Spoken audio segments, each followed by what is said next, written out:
trainers. I'm a trainer. Does it have? Well, I know that back then also there weren't strength and conditioning coaches. There were no strength and conditioning trainers. Does it have its place in boxing? I think if used properly, and that's a very delicate word, strengthening coaches can have a place in boxing. But for the most part, I find the strengthening coaches get so involved that the fighter be too consumed about the strengthening training that he does even about boxing sometimes. And I experienced that with Fernando Vargas was preparing to fight Oscar De La Hoya. I mean, all he was talking to us about when we interviewed him before the HBO was, oh, look at my abs, look at this, and I've got this guy that's teaching me I'm lifting weights, and I got this juice, I've got that. And I said, do you do any boxing training anymore? He was so wrapped up into that, and sometimes it gets to be, well, I can't do too much boxing because at 7 o'clock I got to do my weight training and all that. So I find if not regulated properly, it can be a totally a major hindrance, and sometimes you guys get too muscular.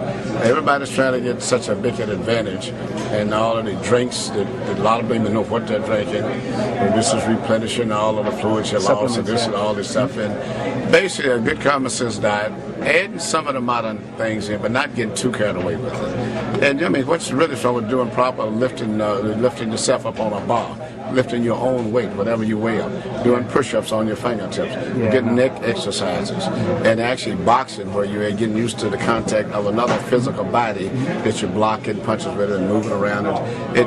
That did work, and it still works a lot. I think everyone is getting into the weightlifting and the show pad punching and everything, and getting away from action boxing itself. Before we go here, this has been a long conversation, but and thank you for the interview.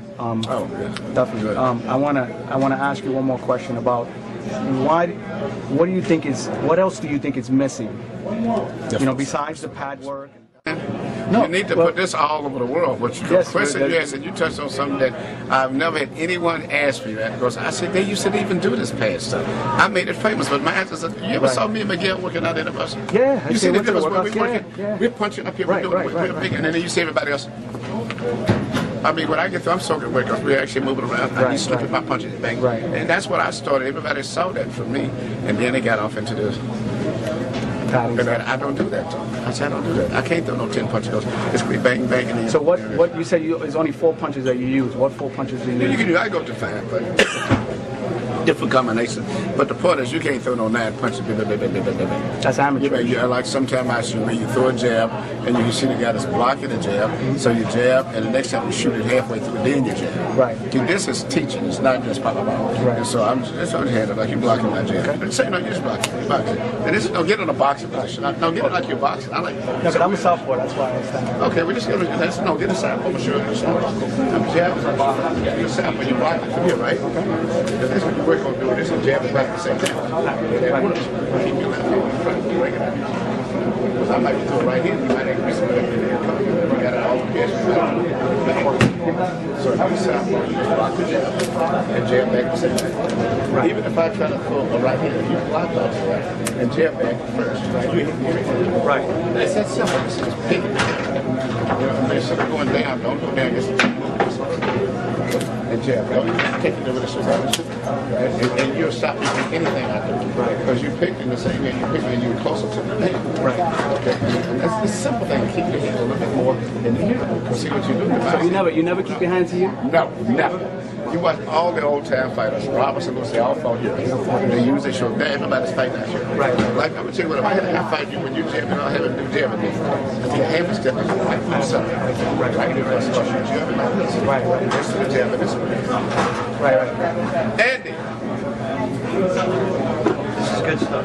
And I'm sure this simple thing, but that's why you like us. I'm sure it's still keep your hands all the way. Let's get let's like we do boxing. Let's get in a position like we do the work. You see where this left hand is? It's right here, like the old Robinson. Right. When you're doing kick out. Right. And I'm a kick. So this is like you pick the turn. That's all he can do.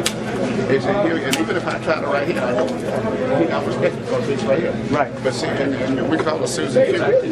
Like you throwing, when you throwing a person, if I throw right here, like these guys, it would make me step back on me and straight through the summer. That's what I try to do with you. I say, as soon as he gave it back, he jabs, he does this. He jabs, this hand goes this way, this one goes this way. Right. That's what Jermaine Taylor used to do. That's what everybody's doing. They're still doing this. And I say, as soon as you jab, just step back to get the head on the shoe. Because everybody's going this way and this one going this way, so stay here. It's just simple stuff. That's all Miguel is doing. Miguel was doing this out here. Now Miguel, you see him doing this. And that's where you see him. He's right here before he was there. Right. You stay in this kind of style. Yeah, and then they kill him. And his height going down here. It's really so simple. But there's no way in the world that you start doing this here. That's we'd have a picnic. This one goes this way, and this one jumps out. And you just time it. Instead of keeping it right here, and even when you shoot it, it's going to get to the point quickly. Right from here. Because it's closer to that stuff from out here. Right. I had Oliver call knock Lennox Lewis out the same way.